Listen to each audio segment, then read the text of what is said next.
Now, in our first story, the opposition National Democratic Congress, NDC, is proposing that the Electoral Commission is split into two separate bodies. The NDC wants a new entity created to regulate political parties for the EC to concentrate on managing elections in the country. This proposal is contained in a list of reforms the party is seeking for, which were informed by perceived flaws in the 2020 election, which spawned a presidential election petition after John Mahama rejected President Akufo-Addo's election victory. They also want the appointment of the EC chair to be done in conjunction with Parliament, among others. Now, let's take a quick look at these reforms once again. And as you see there on your screen, they're asking that the EC provides for prior parliamentary approval for appointment of EC members. Also, we are asking that they repeal the requirement for the consent of the AG to be given before the prosecution of electoral offences. Also, they are asking for specially designated courts to be appointed exclusively for electoral disputes and offences before, during and after the elections. Also, they are asking that the EC should be allowed by law to apply to the courts to remove the names of deceased and other unqualified persons from the provisional register when informed by the relevant authorities. Let's move on and look at what else the NDC is proposing should be changed about the way we do elections in the country. They're asking that GBC should be made to comply with the Supreme Court's decision for it to provide equal access to all political parties. They're also asking that IPAC, the Inter-Party Advisory Committee, should be backed by legislation through an amendment to the Electoral Commission Act 1993, which is spelled out all of its composition and its functions. Now, you would remember that IPAC, for instance, has been very vocal in the time of Madame Jean Mensah, who is the Electoral Commission chair, and she has had to respond that because it's not a constitutionally mandated body, she's not bound by the advice that they give. Now, the NDC is also asking that we spell out by law the security responsibilities of the EC, if any, and the police and the military during the registration of voters and after voting. Also, legislation should bind the chairperson of the EC as a returning officer of the presidential election to afford the agent of the participating political parties and candidates full participation in the collation of the presidential results at the EC's National Collation Center. Remember, there was some controversy around the roles of Roger Metal-Nunu and Dr. Michael Pesa-White, who were the party's elected agents at the National Collation Center after election 2020. Also, they're asking that, this is the big one, that we split the EC into two separate bodies, namely an Office for the Regulation of Political Parties, ORPP, and an Electoral Commission by amending the Political Parties Act 2000, Act 574. Also, the EC should comply with the requirements for each political party participating in an election to be provided with a copy of the final voters register. Now, this also came up ahead of this 2020 election when the EC, because of the creation of the new voters register, may not have had that space to provide all the political parties with the final voters register. That's at least according to the NDC. Now, they're asking that the list of all polling stations to be used for an election with their names, code numbers, and locations should be published in the Gazette and as supplements in the state newspapers, not later than 30 days to the election.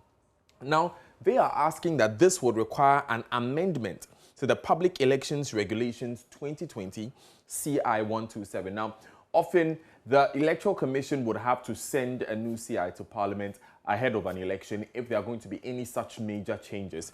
And so if any of these reforms by the NDC has to be taken, then of course it would require change in our legislation. Also, the BVD printouts for each polling center. Now, this is the biometric verification device, and this is that device that you place your thumbprint on, your thumb on. When your thumbprint is recognized, then you are allowed to vote. He said that the BVD printouts for each polling center should be given to each political party agent or candidate agent and should be posted at the polling station. So basically, they want to know how many people have been verified by these BVDs or biometric verification devices. Let's look at a few more. It says the regional collation center should be abolished.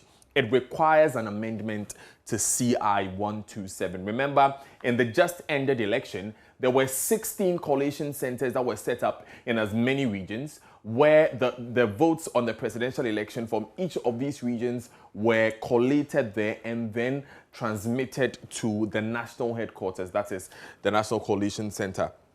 They are saying that this should be abolished, and let's amend CI 127 to do that. Also, the statements of poll and declaration of results forms should be redesigned and simplified. Now, the voting period of 7 a.m. to 5 p.m. on election day must be maintained. Remember that the Electoral Commission proposed earlier that the voting period should change from 7 a.m. to 3 p.m. rather than 5 p.m. So they said that the 7 a.m. to 5 p.m. should be maintained. Also, the EC should stipulate clear procedures for presiding and returning officers on how to proceed in case of any irregularities occurring during the counting and collation process, such as overvoting, non-matching, reconciliation, and mistakes in the result forms. A lot of times, the challenges when it comes to elections and the challenges that are seen there are not resolved on site. There are some level of challenges that are sent onward. So the NDC is asking that these persons are clothed and empowered to resolve all the challenges that they meet. Let's quickly move on. I believe this is the last slide. It says the EC should reduce the number of extra ballot papers supplied to polling stations for spoilage and include smaller booklets containing 20, 50, and 10 sheets so that smaller numbers of extra ballot papers can be given out. There has been a lot of controversy around the giving of extra ballot papers. The NDC believes that when these extra ballot papers are sent in their numbers to the polling stations, it gives some people the opportunity to overvote. And that's the question that they raise. And also, party agents must be enabled by regulations to oversee the transmission of collated results at all various stages of the collation process and at both ends of the results transmission. Also, they are asking that the electoral officials who breach the rules should be sanctioned, and the EC itself should also be sanctioned for non-compliance with its legal obligations, including applicable rules and regulations. And of course, there must be a public broadcast of the presidential vote collation process at the EC head office as and when the constituency presidential results are received. This is also quite different from what we see, because originally we see that the EC boss and the EC will announce for us to know when we have a national picture of what the presidential election is looking like. They are saying that there must be a public broadcast of the presidential vote collation process as and when constituency presidential results are received. So we are going to have 275 different announcements for presidential results as and when the results are received by the EC national headquarters. Now, let's peruse these a bit further. We've been joined by the General Secretary of the PNC, Janet Nabla, for more on this. Ma'am, thanks for joining us. First of all, what's your general reaction? It's about 30 different reforms that the NDC has proposed. What do you think about these reforms? Hello, good morning. Yes, good morning. We have heard, we've seen the proposals that they made, 10 proposals that they have suggested. And with what they are talking of, they said they want two bodies now. Yes. One for the Electoral Commission, and then one that will see to elections, and then the other one for the regulatory of political parties. Right. With the regulation of political parties, they are saying that they want them to be able to remove mushroom political parties out so that only the serious ones will be in place.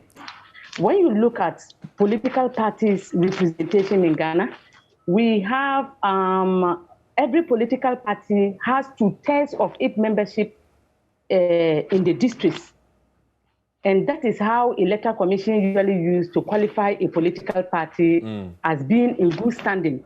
Another thing that they do is that they said if you are able to have party offices across the country, which we, to the best of our knowledge, no political party in Ghana can usually afford that, even including these political parties that are in power. So with the regulation, now if you look at Electoral Commission, we have Director of Elections. and he is supposed to see to it that election problems are carried out smoothly. They already have certain things in place at the commission, but the NDC is saying that they want two regulatory bodies, Right. because during election disputes and other things, it's like attention of Electoral Commission is not usually geared towards it, and that they have so many roles to play, and as a result, they don't do their best when it comes to election disputes. That is the reason why they want these bodies to be splitted, so that they can be able to get ample time to do their work. That is okay with us from the PNC point of view. It's okay that we should have these things being done. But I think it demands regulations like amendments. And I know that amendments are usually very tedious, and it's not easy to just come out to say that now we are splitting it into two. This one do this, the other one do that. It demands a constitutional amendment, and that will take a lot of time. So we are thinking that now we already have a system in place that is superseding on how things are supposed to be done. It's not like they have boxed all the offices into one at Electoral Commission. They have different offices that take care of different issues. So as to the regulation of political parties, from the PNC point of view, we are okay with that. We are okay, and we know very well that all political parties that usually come into place, Electoral Commission makes sure that you have 2/3 of representation in the districts before you are allowed to contest. But we are also suggesting that having 2/3 representation is enough. It's a regulatory enough. It's enough to be able to become a political party. I know that some time ago, the NDC General Secretary was saying that we have a lot of mushroom political parties that gathered at the EC to make laws for all of them, and they will not agree. Right. You know, when you say this, it pains, because the NDC paid 100,000 Ghana cedis for its presidential candidate. The PNC and all the other political parties that contested equally did same. So for you to, and you too, you have not won. You are part of the minority political parties. Whether you performed great or you performed abysmally, you are still a minority party because you are not in power. So for you to regard the other political parties as mushroom, I don't think that it was to the best interest of this country. Now, Mr. Abla, the points that he was making, and I hear your points that you feel the NDC's classification of some political parties as mushroom parties